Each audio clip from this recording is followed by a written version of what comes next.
How's it going mga kamats, mga kaibigan? Harry Roque content na naman. Hey!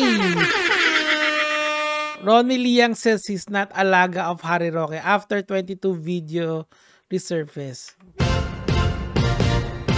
Okay. Okay. Ako naniniwala. Ikaw naniniwala. Okay.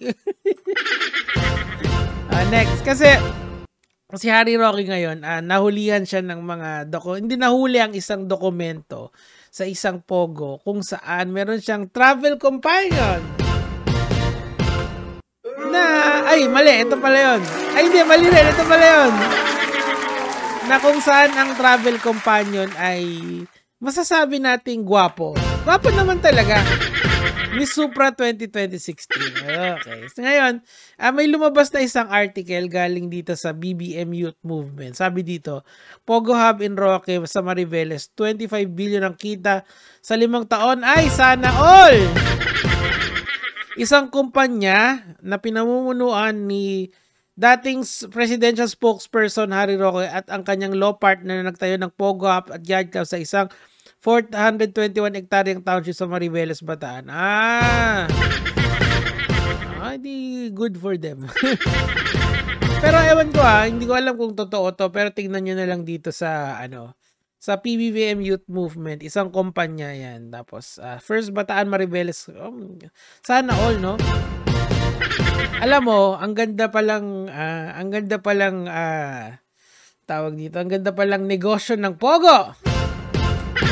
Na all, di ba? Sige, tumingin muna na tayo ng mga Harry Roque memes habang tayo nagbabrowse dito. Ito, si Professor Shelo. Itong pinagsasasabi ni Harry Roque na si VP Sara na ang tunay na leader ng oposisyon. Kawawa naman si VP Lenny, si De Lima, at lahat ng mga siniraan nila ng dilawan noon. Ngayon, gusto mo mag-iiposisyon? Oposisyon? Who you? Baka naman lang ni Harry Roque. Opinion. Pwede naman siya opinion. Di po leader ng oposisyon ng tawag dyan. Ano po? Ang tawag dyan, Pogo-session.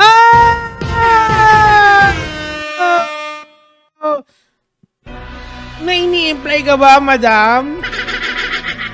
Actually, magaling tong si Prof. Shelo Magno. Pagdating doon sa kasi siya, economic professor. So nakikinig ako sa kanya pagdating sa mga hinuha about sa economy. Although sana magkaroon siya ng positive position sa mga galaw ng gobyerno towards sustainability ng rice dito ng bigas dito sa Pilipinas. Anyway, mga kamats, mga kaibigan, pumunta naman tayo sa ibang balita. Ito. Sinabi na po ng Harry Roque nagpaliwanag sa pirmado. Ito. Police na wala pong kriminal na nakita sila doon sa mga sulat. Tama, wala namang kriminal taga. Ano kriminal sa travel companion? Di ba wala? I agree, wala talaga. Ano talaga yon? Travel companion, 'di ba? Anong crime ang pwede mong ikaso doon? Wala, 'di ba? Meron bang krimen ang pagkakaroon ng travel companion? Meron bang guilty by association kasi associated ka sa travel companion? Wala. Ano pwede doon? Crime of passion? Hindi rin. Walang ganon. I disagree. I agree with Roque pala. Walang crime doon. Tama. Yan po yung mga papeles na appointment at wala po talagang kriminal na intent dyan. Correct! Agree 100%. Agree 200. Kita mo yung aso ko, mga kamats, mga kaibigan. Pati yung aso ko nag-a-agree. Atina, hindi ka dito. Ayan, wala. Dito, up. Ito siya. Come on. Wag na. Bahala ka. Ayaw mo, wag. Kasi nagpapadede siya ng mga anak niya eh. Tingnan niyo yung mga comments, mga kamatis, mga kaibigan. Mga netizens talaga, ang lilikot ng utak. Ang search, Harry Roque, oy, hindi ko alam yan. Wala akong alam dyan. Tingnan natin to. Search natin yung blue search bar. Okay? Anong lalabas? Oh!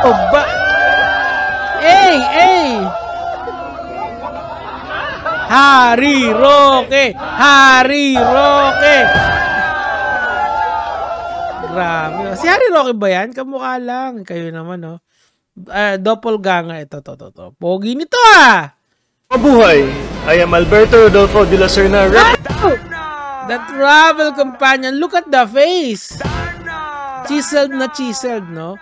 Actually, kung parang sila ni Harry Roque, opposites, di ba? Tingnan nyo, di ba? Kasi si Harry Roque, yan, chiseled yung gums. Si Harry Roque naman. Asa mo si Harry Roque? Si Harry Roque naman, cute, di ba? Cute and deadly. Deadly cute, oh. Wala akong sinabing libelous. Baka Matrillanes ako, eh. Mahirap na, boy.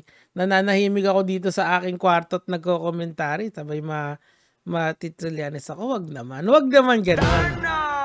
Tingnan natin to. Yung kay Ronnie Liam. Ayan. Ulit. So maya-maya tignan natin kung mapapatopless natin si Ronnie Liang. Okay. Ako magtatopless ako.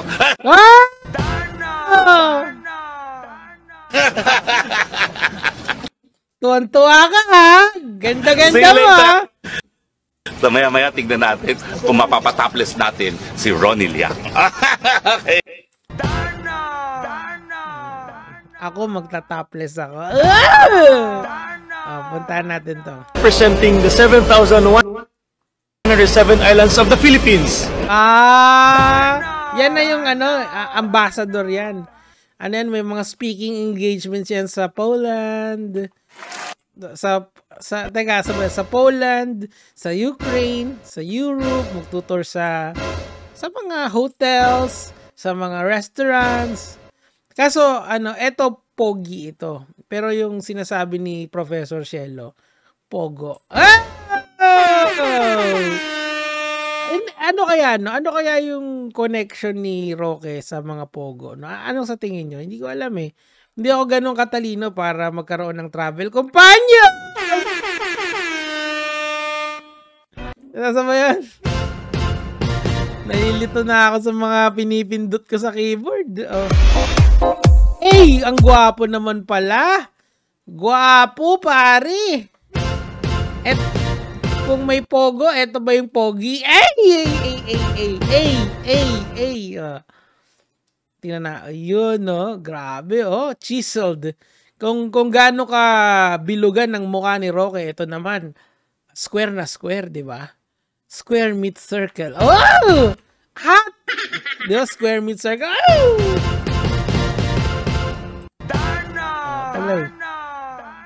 Grabe, ang gwapo. Oh, wow! What a face! Siya pala si Roberto de la Serna, yung alleged travel ko. Hindi na allegedly, may dokumento. Tsaka sinabi naman ni Roque na walang criminal doon. Ibig sabihin, truth. Diba? Kung ano man yung connection nila, sa kanilang dalawa na lang yan. As travel companion. Last. Hanap tayo ng huli. Ito. 1,010 ata ito. Levi's, 2,000 ata. Walking our money. Guys, habang nandito tayo sa night market, nakita natin si Harry Roque. Sa Baguio, ito, this year lang yan. Ang dami nagpapapicture sa kanya. What if tanongin natin kung magkano yung outfit niya? Tara. Ang tanong, nung nasa Baguio ba si Harry Roque, did he come alone? Or did he have a travel companion? Tara. Ito na. Kunwari, wala lang. Sir, pwede po magpa-picture? 1, 2, 3. Yeah! Asa na ba yun? Anyway, mga kamadis, mga kaibigan, time limit na siguro ako dito sa issue na to. Pogo Hub in Roque. Pero ito hindi ko alam. Ang laki pala ng kita ng mga Pogo talaga, no? Kung totoo to, ha. Pero, I mean, nakita naman natin sa hearing na malaki talaga yung kita ng mga Pogo, di ba? 25 billion ang kita sa 5 taon. So, parang 5 billion per year. So, kung 5 billion per year yun, 5 billion divided by 12. Ang daming pan-travel companion yun kung ako yung may-ari ng Pogo. Pero hindi naman ako. Wala akong Pogo. Pogi lang. Yes! Ayun na. Teka lang, konting tiis na lang para mga 10 minutes tong video na to. Gege mga lods.